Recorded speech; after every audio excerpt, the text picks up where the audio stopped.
퇴행성 관절염을 자가 진단할 수 있는 방법에 대해서 알아볼게요. 제일 중요하다. 너무 필요한 거였어요. 아프지가 않은데도 미리 알 수 있는 방법. 듣기 평가로 준비했어요. 듣기 평가? 네. 되게 좋은데 평가라니까 싫긴 하네요. 들어보시고 네. 이게 어떤 소리일지 한번 생각해 보시면 돼요. 네. 좋아요. 추억의 자. 듣기 평가. 먼저 첫 번째 소리입니다.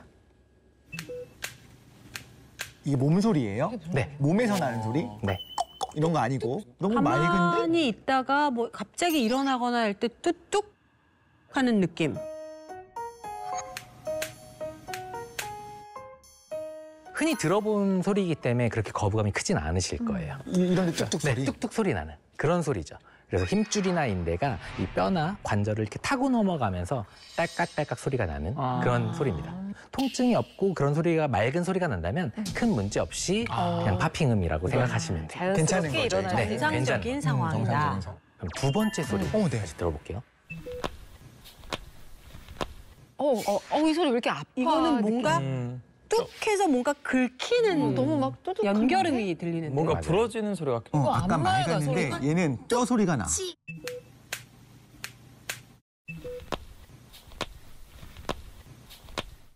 반달 연골판 같은 연골판이 손상됐을 때 약간 찢어지게 되면 공간이 생기게 돼요. 움직이면서 딸깍 빠지게 되면서 뼈가 긁히게 됩니다. 역시 다르륵. 근데 여기서 붓기나 열감, 통증 이런 게 있으면 진료를 보시는 게 좋아요. 이런 것들. 그럼 세 번째 소리 한번 세 들어볼까요? 번째. 안 좋겠지.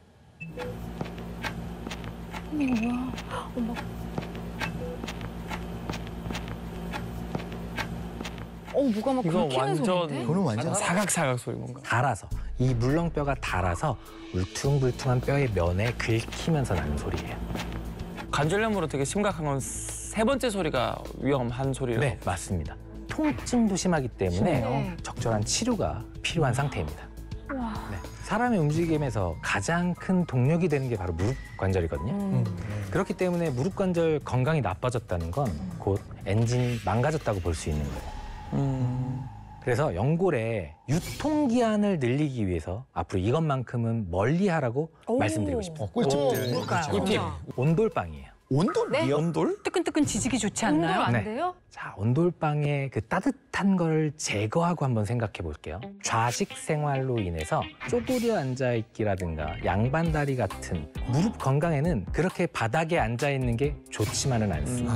아니, 온돌의 그 뜨끈한 게 문제가 아니라 바닥이 뜨끈하니까 우리는 자연스럽게 바닥에 앉잖아요. 그쵸. 그게 문제가 된다는 거죠. 네, 온도가 맞습니다. 문제가 아니고. 맞아. 두 번째는 바로 집안일입니다. 안 하고 싶어요. 안 하고 싶어요. 걸레질 같은 것들도 굉장히 위험한데 그죠. 그런 앉아서 이렇게 바퀴 달린 의자 같은 것들 그런 것들을 대체해서 할 수 있는 동작들로 기본적으로 우리가 했던 그 가사 노동의 움직임을 탈피해야 됩니다. 그리고 마지막은 오, 네. 바로 고칼로리 음식입니다. 요즘에 인스턴트 식품이나 패스트푸드, 배달 음식 많이 먹잖아요. 이런 음식은 결국 비만을 야기할 수밖에 없고 비만은 관절염을 악화시키는 주범입니다. 연구에 따르면 몸무게가 1kg 증가할 때마다 무릎에 받는 하중이 약 4배 정도 증가한다고 해요. 3kg가 찌면은 12배야. 이야. 너무했다. 저는 관절을 포함한 모든 건강관리에서 정말 중요한 거는 뭘 더 하느냐보다 해로운 걸 얼마나 덜 하느냐라고 생각합니다. 우리 몸에서 이 관절이 제일 많은 신체 부위는 어디일 것 같아요? 손가락? 손가락 지금 하시는 맞아요. 힌트 주시면. 손가락이 가장 많습니다. 이 한 손에 약 27개의 뼈가 있고요. 이 뼈를 연결하는 관절은 29개 정도 됩니다. 양손을 합치면 뭐 당연히 58개 정도의 관절이 있고 이 신체 전체 관절의 약 16%를 차지하고 있습니다. 그 정도로. 우리가 손으로 글씨를 쓰고 단추를 채우고 뭐 이런 정교하고 섬세한 동작을 할 수 있는 이유가 다 이 손에 많은 관절이 있기 때문이죠. 그래서 우리가 퇴행성 관절염 얘기를 하면 보통 무릎을 얘기하는데 저는 사실 무릎보다 손이 더 걱정이에요. 네, 막 손이 막 욱신거리고 저리기도 하고 좀 뭐 갈수록 좀 이렇게 두꺼워지는 느낌도 있고. 몸에 염증 수치 세져서 이게 붓기랑 염증 생기기 시작하면 이거 안 돼요.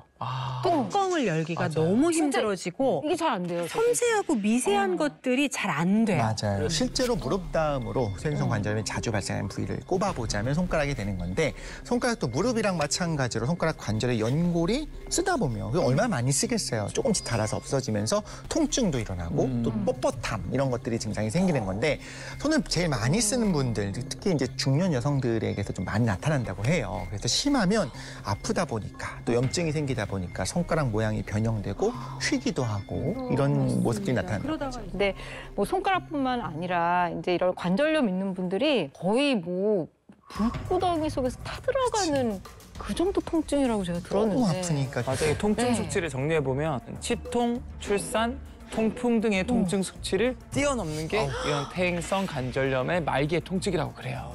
뼈가 갈리는 아픔. 그 진짜 말 그대로 그건데 가장 큰 문제가 근데 어떤 거냐. 통증이 계속 반복되고 아이고. 갑자기 훨씬 더 심한 격한 통증이 생기면 한 5에서 8일 정도 지속이 되고 이게 언제 없어질지 아유, 모르니까. 고문이네. 근데 고문. 우리는 그러면 일단 급하면 병원도 뛰어가고 진통제도 맞고 뭐 여러 가지 방법들이 있는데 전 진짜 궁금한 게 옛날에 뭐 마취제가 있긴 했어요. 진통제가 있긴 했어요.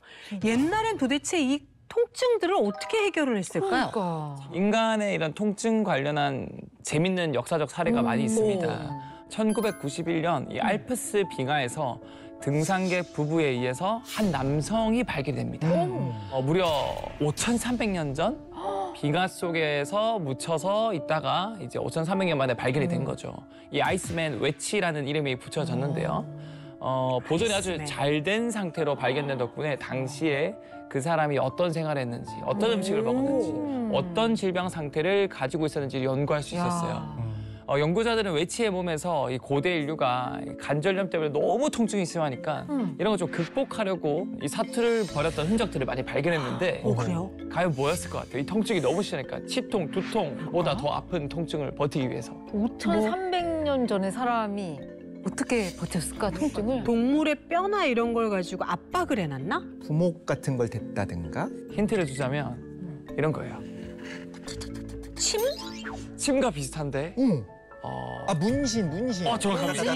문신이요? 그때 잉크도 문신? 없었을 텐데. 그때도 이제 그런 기본적인 그런 염료 같은 건 있었고요.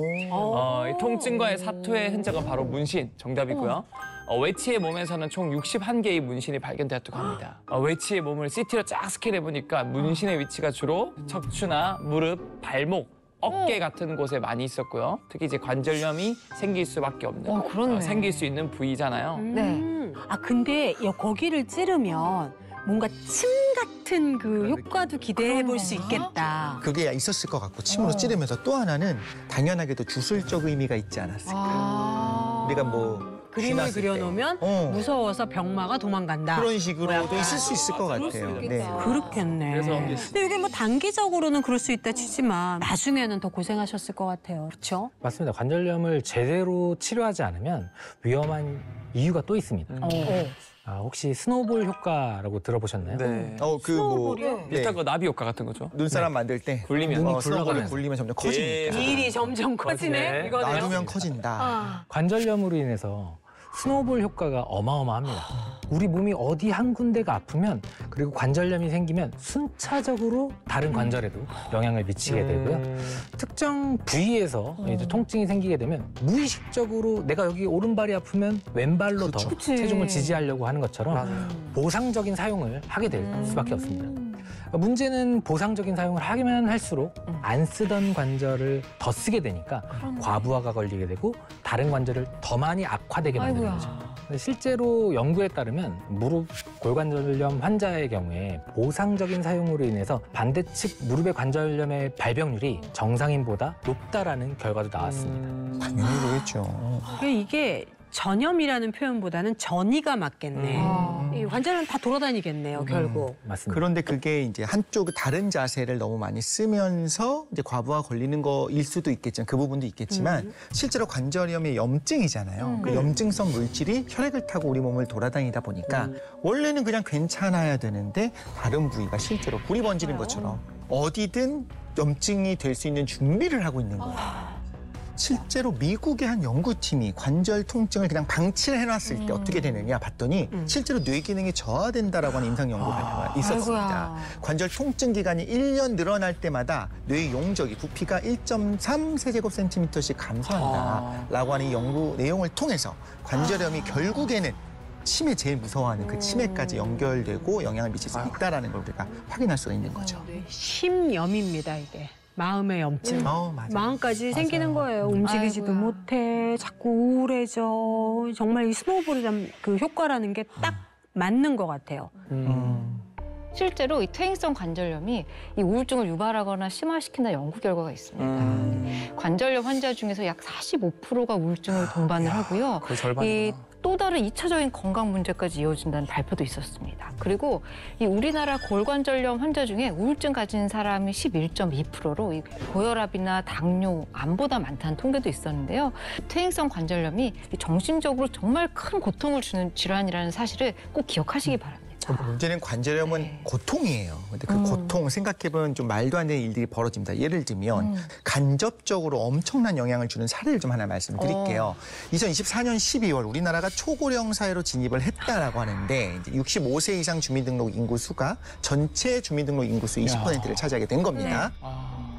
이러면서 함께 증가한 게 뭐냐? 고령자의 보행 사고가 늘어나게 되는데 2024년에 교통사고 사망자 수 통계를 봤더니 사망자의 절반이 넘는 51.5%가 65세 이상의 고령자인 거예요. 그 중에서 보행 중에 사망한 그 경우가 67%나 되거든요. 그럼 왜 이렇게 보행 사고가 많을 거냐? 보행 장애 때문인 거예요. 그래서 2020년 기준으로 우리나라가 OECD 회원국 중에서 고령자의 보행 사망자 수 1위를 차지를 했습니다. 아이고. 일상을 너무나 무너뜨리죠. 자, 미리 관리하는 법에 대해서 지금부터 정신을 바짝 차리고 공부를 해보도록 하겠습니다. 자, 저도 좀 찾아보니까 이 연골 손상을 막는 것이 결국 퇴행성 관절염을 막아주는 방패 역할을 하는 거죠, 연골이. 우리 몸은 이 40대부터 자연스럽게 연골 손상이 시작될 수밖에 없다는 연구가 있습니다. 이 얇은 이 연골, 3mm 연골이 잘 버텨주다가 노화가 시작되면서부터 연골을 구성하고 있는 이 성분이 줄어들면서 급속도로 관절 건강이 악화된다는 거예요. 그럼 이 성분이 도대체 뭘까요? 일단 뭐가 줄어들까요라고 하면 반사적으로 그 트라우마처럼 나오는 게 있습니다. 여성 호르몬. 맞아요. 아이 하면서 주는 거. 거기서 뭔가 문제가 일단 생겼잖아요. 여성 호르몬이 줄면서 네. 애들이 다 줄어. 네. 그리고 또 연골을 구성하는 성분 중에 호르몬은 아닐 것 그쵸. 같고 그렇죠. 수분량도 줄 거고 관절 건강을 좌우하는 이 성분, 바로 콘드로이친? 그렇죠. 콘드로이친입니다. 이 정도는 돼야 우리가 또 몸소리 팀이다. 그럼요. 이 콘드로이친은 그야말로 연골 그 자체라고 보시면 되는데요. 이 이름부터 연골을 뜻하는 그리스어에서 유래가 됐습니다. 이 연골을 구성하는 다양한 성분 중에서도 수분 다음으로 많은 게 바로 이 콘드로이친이거든요.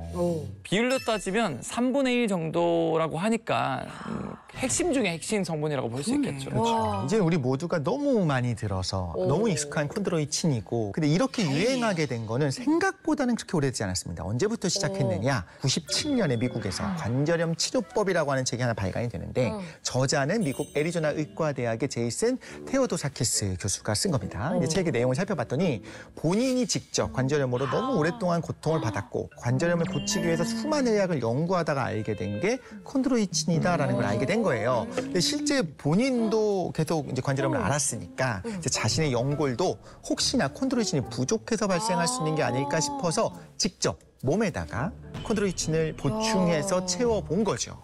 셀프 임상. 그런데- 어쨌거나 화제가 됐다. 그렇죠. 결과가 있겠네요. 그렇죠. 그 책에 있는 내용들 결국에 해봤는데 그저 그렇더라라고 했으면 이렇게 유행하지 않았겠죠. 그렇죠. 실제로 표현에 따르면 놀라울 정도로 관절통이 줄어들었을 뿐만 아니라 관절 상태가 일부 회복이 좀 됐다. 여기서 끝이 아닙니다. 미국에서 책이 이제 베스트셀러가 되면서 베스트셀러 작가로 이름을 알리게 된 겁니다. 통이 이 정도인데. 네, 사실 이 내용은 미국에서 유행하기 전부터 이 콘드로이친 자체가 유럽의 류마티즘 학회에서 이 무릎 관절을 위한 10가지 추천 항목에 포함되는 등 이 30여 년간 관절 통증 치료에 사용되어 왔다고 해요. 그러다가 국내에서는 지난 2020년 식약처의 인증을 받아서 건강기능식품으로 확대가 됐습니다.